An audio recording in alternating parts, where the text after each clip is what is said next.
ആയിട്ടാണെങ്കിലും ജനായത്തത്തിന് പരിക്കേൽപ്പിക്കുന്ന ഒന്നാണ്. കാരണം ഇത് ഹിന്ദുത്വ അട്ടിമറിയല്ല, ഇത് ജാതി മേൽക്കോയ്മ അട്ടിമറിയാണ്.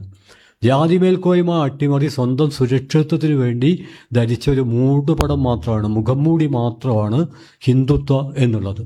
അതായത് ജാതി മേൽക്കോയ്മയാണ് ഒരു വിധത്തിലും മതതത്വങ്ങളുമായി, ജനകീയ ഹിന്ദു മതതത്വവുമായി പോലും പൊരുത്തപ്പെടാത്ത ഹിന്ദുമതത്തിലെ ഭക്തി പ്രസ്ഥാനവും ഒരു പരിധി വരെ, കാരണം അതിൻ്റെ രൂപത്തിൽ അത് ജനകീയമായിരിക്കുമ്പോഴും അതിൻ്റെ ഉള്ളടക്കത്തിൽ വളരെ കുറച്ചു പേരെ ഒഴിച്ചു നിർത്തിയാൽ അത് ജാതി മേൽക്കോയ്മയെ പിന്തുണയ്ക്കുന്നത് തന്നെ ആയിരുന്നു. ഞാൻ പറഞ്ഞു, മതം എന്നുള്ളത് ഇന്ത്യൻ ഫാസിസത്തെ സംബന്ധിച്ചിടത്തോളം അതിൻ്റെ ഒരു മുഖംമൂടി മാത്രമാണ്. സത്യത്തിൽ അതിൻ്റെ അന്തസത്ത, ഉള്ളടക്കം എന്ന് പറയുന്നത് ജാതി മേൽക്കോയ്മയാണ്. ജനായത്തത്തെ മിത്തുകൾ എങ്ങനെയാണ് മറികടക്കുന്നത്? അതിന് ഔപചാരിക വിദ്യാഭ്യാസം ഉപയോഗിച്ചിട്ടുണ്ട്. ഞാനൊരു ഉദാഹരണം പറയാം. നമ്മളിപ്പോൾ മിത്ത് എന്ന അർത്ഥത്തിൽ, യാഥാർത്ഥ്യം എന്ന അർത്ഥത്തിലല്ല, മിത്ത് എന്ന അർത്ഥത്തിൽ നമ്മൾ പൊതുവിൽ കേരളത്തെക്കുറിച്ച് പറയുമ്പോൾ ഒരു തമാശക്ക് വേണ്ടിയാണെങ്കിലും പരശുരാമനെയാണ് ഓർക്കുന്നത്. മഴുവെറിഞ്ഞിട്ടായാലും കല്ലെറിഞ്ഞിട്ടായാലും പരശുരാമൻ ഉണ്ടാക്കിയതാണ് കേരളം എന്ന ചിരിക്കാൻ വേണ്ടിയാണെങ്കിലും ഒരു തമാശയായിട്ടാണെങ്കിലും മിത്തായിട്ടാണെങ്കിലും നമ്മൾ പറയുന്നത്. എന്നാൽ ഇവിടെ ഏറ്റവും അടിത്തട്ടിലെ ജനതയുടെ നിരവധി മിത്തുകളുണ്ട്. അതിലൊരു മിത്താണ് ഏഴുള്ള തുമ്പികൾ മണ്ണുരുട്ടി ഉണ്ടാക്കിയതാണ് കേരളം എന്നല്ല, ഇന്ത്യ എന്നല്ല, ഈ ഭൂമി തന്നെ എന്നൊരു മിത്തുണ്ട്. ഞാൻ പറയുന്ന അത്തരം മിത്തുകൾക്ക്, മിത്തോക്രസി എന്ന് പറയുമ്പോൾ എല്ലാ വിഭാഗത്തിൻ്റെയും മിത്തുകൾക്ക് ഇടം കിട്ടിയ എന്ന അർത്ഥത്തിലല്ല, ബ്രാഹ്മണിക്ക് മിത്തുകൾക്കാണ് ഇടം കിട്ടിയിട്ടുള്ളത്. എല്ലാ ആചാരങ്ങൾക്കും ഇടം കിട്ടിയിട്ടില്ല, ബ്രാഹ്മണിക്ക് ആചാരങ്ങൾക്കാണ് ഇടം കിട്ടിയത്. ഒരു ഉദാഹരണം മാത്രം പെട്ടെന്ന് ഓർമ്മിക്കാവുന്നതാണ്. പണ്ഡിറ്റ് ജവഹർലാൽ നെഹ്റു ഒരു അഗ്നോസ്റ്റിസ്റ്റാണ്. അദ്ദേഹത്തിന് ഒരാചാരത്തിലും പ്രത്യേകിച്ചൊരു താല്പര്യവുമില്ല. പക്ഷേ ഇന്ത്യൻ പ്രധാനമന്ത്രിയായി അദ്ദേഹം സ്ഥാനമേറ്റെടുക്കുമ്പോൾ അദ്ദേഹത്തിൻ്റെ വ്യക്തിപരമായ വിശ്വാസങ്ങളെല്ലാം റദ്ദാക്കപ്പെടുകയാണ് ഉണ്ടായത്. അദ്ദേഹം അജ്ഞേയവാദിയാണ്. ഒരു ആചാരത്തിലും അദ്ദേഹത്തിന് പ്രത്യേകിച്ച് വിശ്വാസമില്ല. ഇത് വിശ്വസിക്കാതിരിക്കുന്നോ എന്നുള്ളതല്ല പ്രശ്നം. മറിച്ച് ഞാൻ തുടക്കത്തിൽ പറഞ്ഞ പോലെ മിത്ത് വിശ്വസിക്കുകയോ വിശ്വസിക്കാതിരിക്കുകയോ അല്ല, അതൊരു അനുഭവമാണ്. ഇങ്ങനെയുള്ള ധാരാളം ജനകീയ മിത്തുകൾ കേരളത്തിലുമുണ്ട്, ഇന്ത്യയിലുമുണ്ട്. പക്ഷെ ആ മിത്തുകൾക്കൊന്നും യാതൊരു പരിഗണനയും കിട്ടുന്നില്ല. അപ്പോൾ നമ്മുടെ ചരിത്രത്തിൽ മിത്തുകൾക്ക് ഒരു സ്ഥാനമുണ്ട്. ചരിത്രം മിത്തല്ല. പക്ഷേ ഇന്ത്യയിൽ ചരിത്രം എന്നുള്ളത് അട്ടിമറിക്കപ്പെടുകയാണ്. നമ്മൾ മനസ്സിലാക്കേണ്ടത് 2020 ഈ പുതിയ ദേശീയ വിദ്യാഭ്യാസ നയം വരുമ്പോൾ മാത്രമല്ല, 2018 മാർച്ചിൽ ഔദ്യോഗികമായി ചരിത്രം അട്ടിമറിക്കാനുള്ള ഒരു സമിതി ഇന്ത്യയിൽ രൂപീകരിക്കപ്പെട്ടിട്ടുണ്ട്.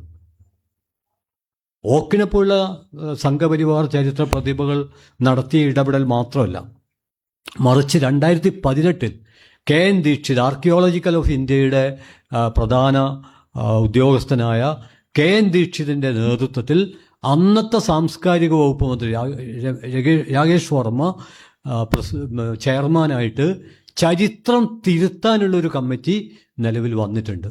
നമ്മുടെ ചരിത്രം പലതും തിരുത്തപ്പെട്ട് കഴിഞ്ഞിട്ടുണ്ട്.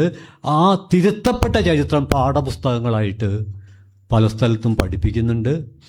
ഇത്തരമൊരു പശ്ചാത്തലത്തിലാണ് തീർച്ചയായിട്ടും വിദ്യാഭ്യാസ രംഗത്തെ ഫാസിസ്റ്റ് അട്ടിമറിയെക്കുറിച്ചുള്ള ആലോചനയുടെ ഒരു ഭാഗമായി അതിൻ്റെ വിവിധ തലങ്ങളെക്കുറിച്ചുള്ള അന്വേഷണങ്ങളും മറ്റും അനിവാര്യമായി തീരുന്നത് എന്നാണ് ഞാൻ പറയുന്നത്. മറ്റൊരു പ്രധാനപ്പെട്ട പ്രശ്നം, ഇതിനെ പൂർണ്ണമായിട്ടും ഇന്നത്തെ ഇന്ത്യൻ പശ്ചാത്തലത്തിൽ ഇതിനെ പൂർണ്ണമായിട്ടും പ്രതിരോധിക്കുക എന്നുള്ളത് വളരെ പ്രയാസമായിരിക്കും. അതുകൊണ്ട് ബദലുകൾ എന്തൊക്കെയാണ് എന്നുള്ളതാണ് ഏറ്റവും ഗൗരവമായി ആലോചിക്കേണ്ടത്. ഈ ടെക്സ്റ്റ് ബുക്കൊക്കെ, ഈ ചരിത്രം മാറ്റിയ ചരിത്രത്തിൻ്റെ അടിസ്ഥാനത്തിലുള്ള ടെക്സ്റ്റ് ബുക്ക് വരും.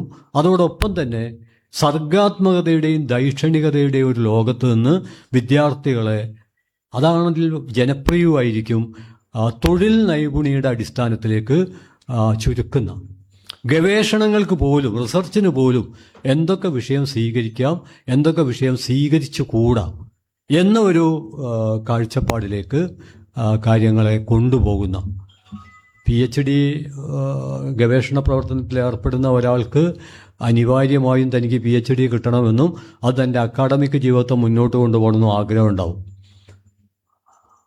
അയാൾക്ക് സാമൂഹ്യമായ ഉത്തരവാദിത്വം ഉണ്ടാവും. ഇതിനേക്കാൾ ഭീകരമായിട്ടുള്ള ഒന്നാണ്. പക്ഷെ അത് പ്രകടമാണ്. അതിനെതിരെ പ്രതികരണം ഉണ്ടാവുന്നുണ്ട്. കമ്മീഷൻ വരാൻ പോകുന്നു എന്ന് കേൾക്കുന്നു. വന്നാലും ഇല്ലെങ്കിലും വലിയ നടുക്കൊന്നും ആളുകൾക്കില്ലെങ്കിലും അതേക്കുറിച്ച് അറിയാം. എന്നാൽ മതനിരപേക്ഷത ഉൾപ്പെടെയുള്ള മാനവിക മൂല്യങ്ങൾ പതുക്കെ പതുക്കെ കൊള്ളയടിക്കപ്പെടുമ്പോൾ, മാനവിക മൂല്യങ്ങളുടെ കഴുത്തറക്കുമ്പോൾ, സൂക്ഷ്മതലത്തിൽ നിർവഹിക്കുമ്പോൾ അത് വേണ്ടത്ര പ്രകടമാവില്ല. ഇത്തരത്തിലുള്ള ഒത്തുചേരലുകൾ, പലതരത്തിലുള്ള പ്രബന്ധാവതരണങ്ങൾ ഈ അദൃശ്യമായിട്ടുള്ള ഇന്ത്യയുടെ സാംസ്കാരിക ജീവിതത്തിൽ സംഭവിക്കുന്ന അദൃശ്യമായ ആക്രമണങ്ങളെ ദൃശ്യമാക്കാനുള്ള ഒരു ജനകീയ സാംസ്കാരിക പ്രവർത്തനം എന്ന അർത്ഥത്തിലാണ് ഇതുപോലുള്ള കൂട്ടായ്മകൾ, പ്രബന്ധാവതരണങ്ങൾ, അതിൻ്റെ ഭാഗമായ പ്രചാരണ പ്രവർത്തനങ്ങൾ എന്നിവ പ്രസക്തമാകുന്നത്.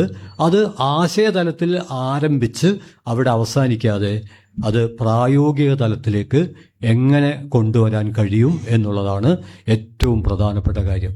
ഞാൻ പറയാൻ ശ്രമിക്കുന്നത്, ഔദ്യോഗികമായി ചരിത്രം തിരുത്താൻ തീരുമാനിച്ചാൽ ആ തിരുത്തിയ ചരിത്രങ്ങൾ പാഠപുസ്തകങ്ങളായിട്ട് വന്നാൽ, അത് പരീക്ഷയിൽ ചോദ്യങ്ങളായിട്ട് കടന്നു വന്നാൽ അതിനെ പൂർണ്ണമായിട്ടും വേരോടെ പിഴുതെറിയാൻ ഇന്നത്തെ ഇന്ത്യൻ പശ്ചാത്തലത്തിൽ പ്രയാസമായിരിക്കും. എന്നാൽ അതിനെ അപനിർമ്മിക്കുന്ന തരത്തിലുള്ള ബദൽ ജനകീയ പ്രതിരോധങ്ങൾ സൃഷ്ടിച്ചെടുക്കാൻ കഴിയും.